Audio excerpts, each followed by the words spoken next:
Hello friends, welcome to Mani's world. ఇవాళ ఉలవలతో పప్పు కూర. ఎంతో రుచికరమైన ఆరోగ్యకరమైన పప్పు అండి ఇది. హార్స్ గ్రామ్ అంటారు. హార్స్ అంటే గుర్రానికి ఇది ఫీడ్గా వేస్తారంట ఉలవల్ని. అందుకే గుర్రాలు అంత స్పీడ్గా పరిగెత్తుతాయని నానుడి. అదేలాగా మనం కూడా ఈ కూర తింటే మనం కూడా మోకాలు నొప్పులు పోయి బాగా స్పీడ్గా నడవగలుగుతామనేసి మంత్లీ వన్స్ అయినా తప్పకుండా అందరూ తిందాము. దీనికోసం ముందుగా మనం ఉలవల్ని అండి మిక్సీ జార్లో వేసుకొని పల్స్ మోడ్లో తిప్పితే కొద్దిగా పప్పుగా అవుతుంది. లేకపోతే అది ఉడికేది చాలా కష్టం కదా, అందుకు.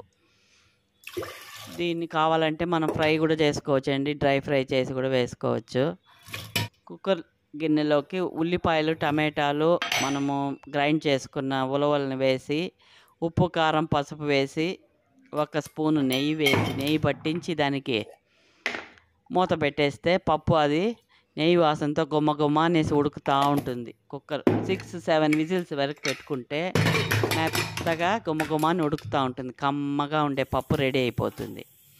ఇక్కడ మనం పోపు కోసం ఏం చేయాలంటే పచ్చిమిర్చి సన్నగా తరుక్కొని 3 ఎండుమిర్చిలు తీసుకున్నాను, కొత్తిమీర, కరివేపాకు,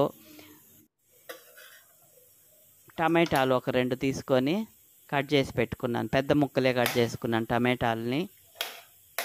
ఇవన్నీ రెడీ చేసి పెట్టుకుంటాము. అంత లోపల అది ఉడికిపోయి అది కొంచెం చల్లారుతుంది పప్పు.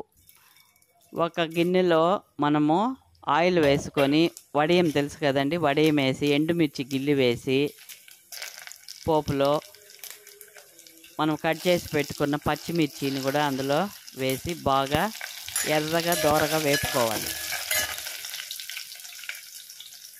ఇందుకోసం అండి మనం వెల్లుల్లిపాయలు ఒక 2 వెల్లుల్లిని తీసుకొని బాగా పొట్టంతా తీసేసి ఇందులో వేసి ఆయిల్లో వేసి బాగా ఫ్రై చేసుకోవాలి. వెల్లుల్లి కొద్దిగా ఎక్కువగానే పడుతుందండి. కరివేపాకు కూడా వేసి బాగా ఆ వెల్లుల్లి ఉడికేంత వరకు ఫ్రై నూనెలోనే ఉడికిపోవాలండి, ఆయిల్లోనే అది బాగా ఉడికిపోతుంది.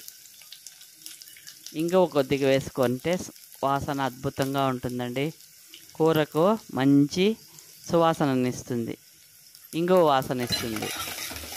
కొద్దిగా పసుపు పొడి వేసుకొని టమాటాలు వేసి బాగా వేపుకోవాలి.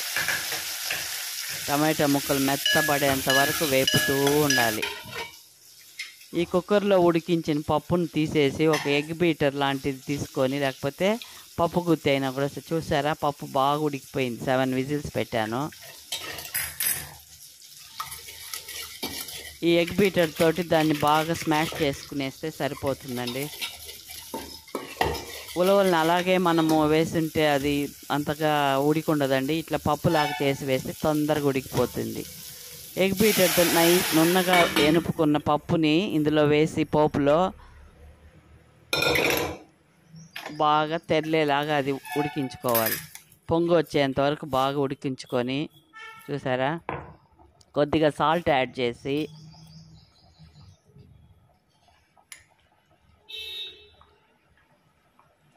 బాగా ఉడికిన తర్వాత కొత్తిమీర కొద్దిగా జల్లుకోవాలండి. కొత్తిమీర జల్లిన తర్వాత ఒక నిమ్మపండు, స్టవ్ ఆపేసి నిమ్మపండుని పిండేసేది అందులోకి. ఎంతో రుచికరమైన ఉలవల పప్పు రెడీ. ఇందులో మనం చింతపండు వేయలేదండి. చూసారా కలర్ఫుల్గా టేస్టీగా ఎంత బాగుందో పప్పు. అందరూ తప్పక మంత్లీ వన్స్ అయినా తినండి తప్పకుండా. చాలా ఆరోగ్యవంతమైన పప్పు అండి ఇది. That's all for today friends. Thank you for watching. Taste చూడండి. బాయ్.